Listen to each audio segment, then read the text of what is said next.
Ma'am, may tanong lang po ako dito. Ito pong impeachment trial po ng ating Vice Presidente na kung saan para po bang pabalik-balik lang yung impeachment trial na binalik sa Congress, ngayon binalik na naman sa Senado. Para pabalik-balik lang ho, tumatagal lang ho. Ano po ang opinion nyo dito, ma'am? Para sa akin po, ang opinion ko po dito sa impeachment po na Impeachment trial.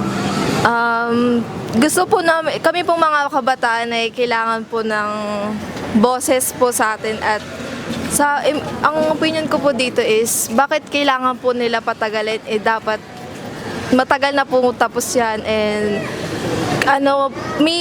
parang may humaharang po ba or kung may tinatago po ba sila or kung may banta po ba na ganito kasi kay kay BP po yan Kasi para sa akin po is nakikita ko po sa iba sa social media may ganito si BP na nagbabanta na bakit gusto siyang ialis, ganun.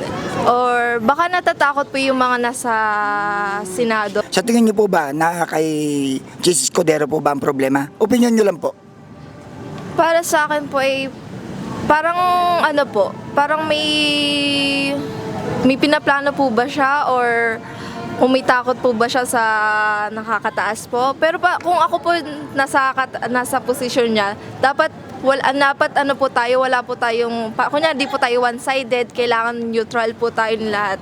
At kasi tayo naman po ang makikinabang niyan sa lahat at sa bansa natin. Bakit parang nade-delay po lahat yung kung dahil po ba sa natatakot sa banta or po. So, Pero para sa akin po ay kailangan na po yan madesisyonan agad-agad.